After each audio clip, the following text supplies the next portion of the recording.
Okay, welcome everyone. I welcome you to this webinar, and this webinar is about state-of-the-art oxygen management on a neonatal intensive care unit. What I want to try in the next 20 minutes is to give you an overview how to manage and to monitor oxygen in the preterm infants, and how to use ventilators how to use ventilators in optimal management of oxygen. So let's go to the first slide. What you can see is that when we use oxygen, I think it's very important to know, and this was mentioned already by Charles Robert Darwin, is that it is not the strongest or the most intelligent who will survive, but those who can best manage change. What do we mean?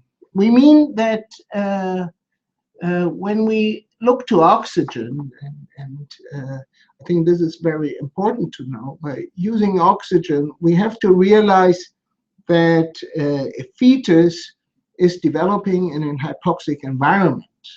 This we call also Everest in utero.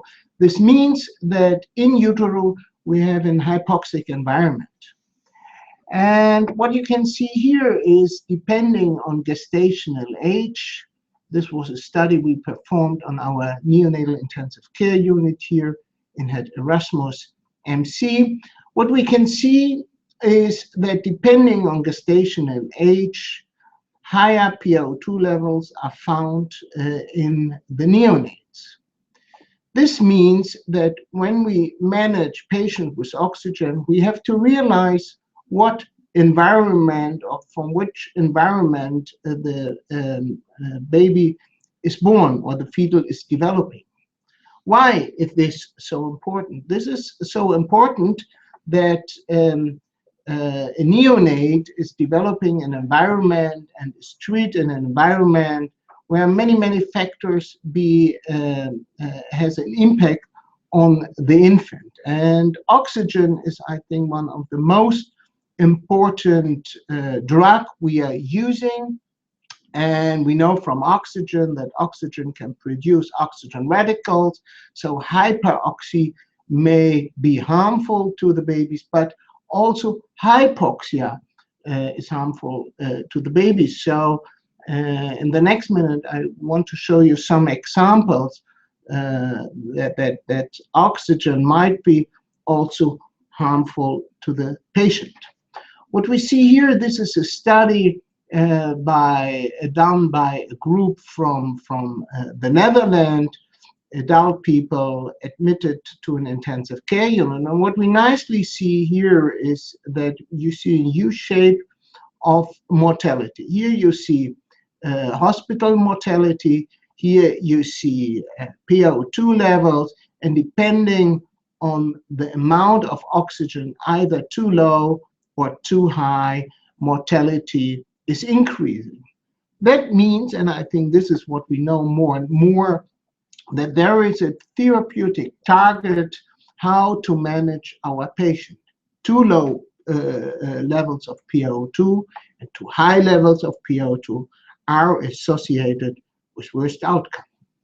So it is nicely summarized by work of Solar et al. That hypoxia is caused by healthcare providers, and it does not occur in nature, and evolution has not equipped the body to deal with it. I think this is very important. When we look into the nature, there are population living on high altitude, and they can deal with hypoxia, but nowhere in the world are people living under hyperoxia condition. I think this is very important to know, and this has to keep you in mind when you are dealing with patient group. This is a very nice story in the beginning, a study in the beginning of the 19th, where you can see that depending on the level of PaO2 above 80 millimeter mercury, exposure to to more than 80 millimeter mercury is associated with retinopathy of the premature baby. So severe forms are more present in those patients which have transcutaneous PaO2 levels above 80 millimeter mercury.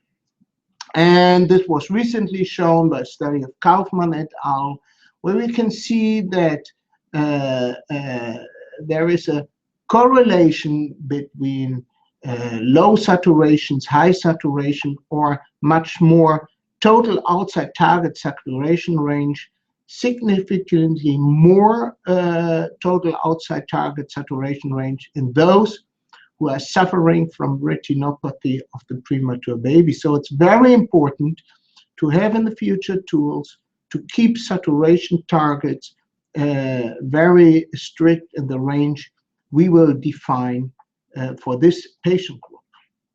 And what you can see here is a typical example of a patient where you have fluctuations of saturations, several hypoxic episodes of bradycardia and hypoxia seen here. So you can imagine that this is a patient where you see a fluctuation in SpO2 and secondary also a fluctuation of heart rate. Why is this so important? I think it's important to know, and this is nicely shown by Christian Potz from Germany, published in JAMA 2015, that there is an association between hypoxemic episodes with death or disability, with cognitive or language delay, with motor impairment, or with severe retinopathy of the prematurity. So it's very important to avoid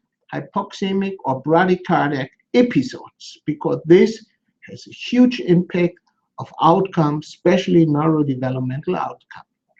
And what is also very nicely demonstrated, and this was recently published in JAMA Pediatrics a few weeks ago, that there, when you look to a group of patients, and this was in post-hoc analysis from the BOOST trial, support trial, and also from surfactant trials, when you look to different saturation targets, one target 85 to 89% compared to 91, 95%, you see in a group of small for gestational age infants that mortality is significant higher. Here you see survival of probability, so less survival in those with the lower targets of saturation, 85 to 89, but only if you look to the patients which are small for gestational age.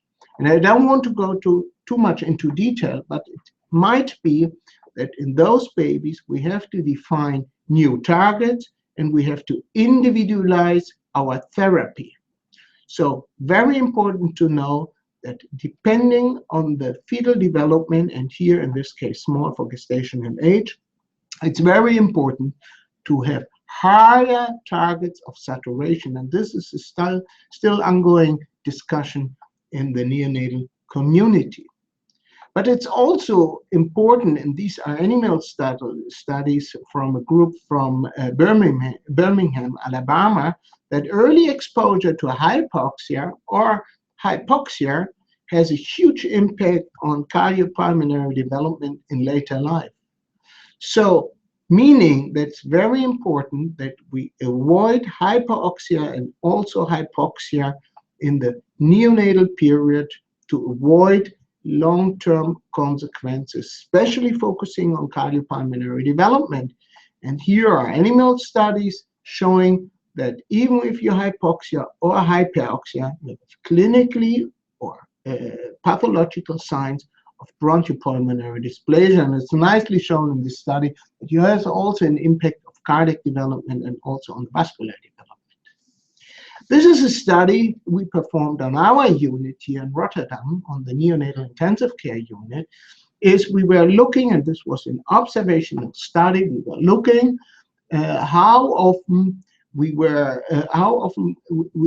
observed in our patients group SpO2 below 88% or above 94% And in this period, we used a saturation target from 88 to 94%, and we observed that 16% of the time were below 88% and 30% were above 94, meaning that's very difficult to adjust in a clinical setting saturation or oxygen administration, keeping saturation targets from 88 to 94. And it's also very important to know that when we guide patients according saturation, transcutaneous saturation, arterial saturation, we see that depending on the saturation, PaO2 might be, even if we have levels above 94, we have a huge number of patients, more than 80 millimeter mercury. And going back to the slide where I demonstrate and show to you that transcutaneous levels above 80 millimeter mercury is associated with retinopathy of the premature infant. So even when I think in the future this is something we have to look to, if SpO2 is the right target, we have to focus on. And summarizing in the last year several studies, I think a low saturation target is associated with a potential zone of increased risk of mortality and or neck, and higher targets are associated with increased risk of retinopathy of the premature baby. So there's only a small target range of saturation we have to keep in mind and to keep our patient in this target. So what is now the next step and how to administer oxygen in an optimal way? Here you can see a typical setting of our delivery room, and where you can see here on the left side above the percentiles of saturation, pulse rate, regional saturation, cerebral regional saturation, fractional tissue oxygen extraction, tidal volumes, and also lag. And I just want to demonstrate that we have to have a new way how to treat babies in the delivery room. And what you can see here is fractional inspiratory oxygen concentration, 30%.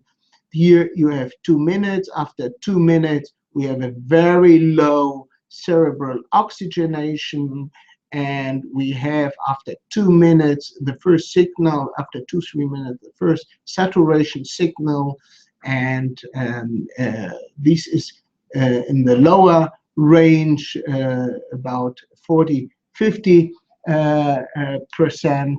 We have to increase oxygen, but still low level of saturation. We increase to 100%. This is everything done manually to adjust FeO2 manually. And after 8 minutes, we are in our target range. And you can see, I don't want to go too much into detail. After 10 minutes, we have a slight increase in cerebral oxygenation. And this was a study we done on our unit by Tom House, where we were looking when do we have the first signal of saturation. And it takes mostly 3 minutes to have the first saturation signal and to measure saturation. And looking into the delivery room, it was very difficult to adjust FeO2 to reach a SpO2 target which we wanted to have. So manual adjustment of FeO2, even the delivery room, might be not so easy, and that's why we think that automatic systems, even the delivery room, would help us to improve the outcome. So an optimal option to really guide FeO2 to target saturation and to have an automatic system either in the delivery room or even on the neonatal intensive care unit, if we would if we would have a closed loop system in which we have a computer, in which we have a ventilator, in which we measure SO2, and to adjust FeO2 according to SO2 levels we measure in the neonates. So there are in the past several publications about the effectiveness and feasibility of closed loop system. And I think what is very important to know is that by using closed loop systems, automatic adjustment of inspired oxygen, we significant have more SpO2 in our targets we defined. We also have less time with hypoxic episodes, and I think this is also very nicely shown in a study published by a group from Amsterdam and a multi-center study, where by using an automatic system, the episodes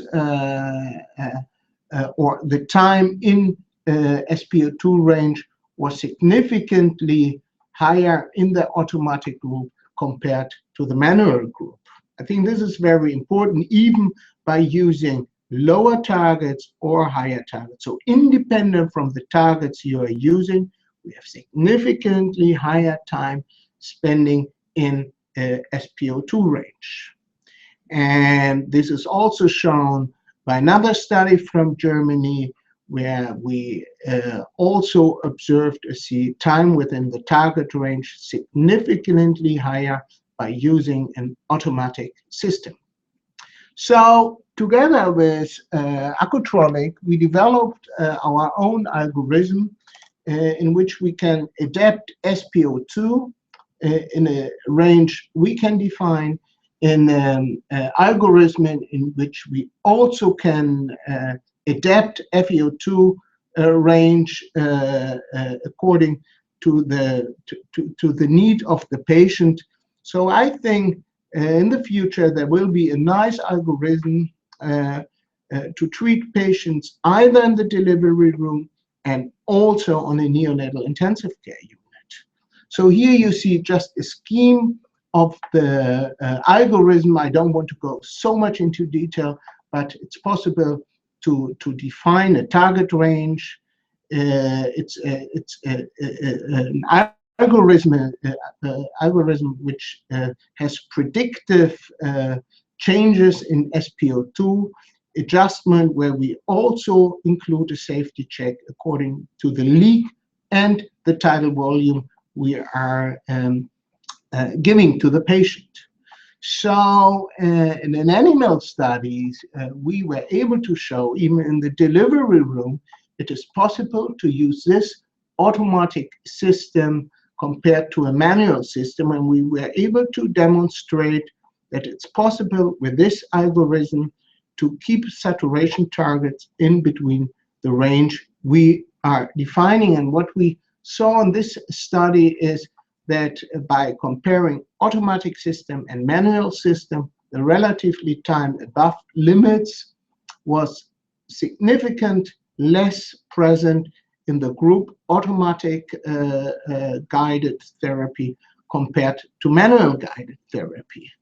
And if we look on the NICU setting, in this animal study, in a stable phase where we ventilated the animal for a longer period, we were able to demonstrate by using an automatic system, the time in between the range was significantly better compared to the manual. Here you see again time outside of SpO2 target range per hour, significantly less in the automatic group compared to the manual group.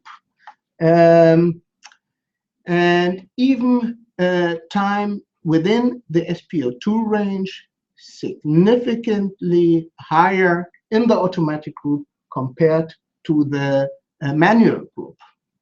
And here is the summarize of the results, as I mentioned before. time in between the targets, much better in the automatic group compared to the manual group. So let's summarize. What I was trying to tell you is that oxygen is the most frequently used therapies in neonates. It is imperative to improve education on neonatal oxygenation and saturation monitoring. Changes in practices are necessary trying to avoid neonatal hypoxemia. And I think this is a very nice step we did together with Acutronic. Future research has to be done to optimize oxygen targeting with automatic control systems. So I think what I tried to give to you is a very nice overview how to manage patients with oxygen, with ventilation by using automated system. I'm very thankful to collaborate with the industry to really develop new features to improve outcome of the neonatal patients. And I thank you very much listening to me. And now I'm very open for a discussion and questions. Thank you very much.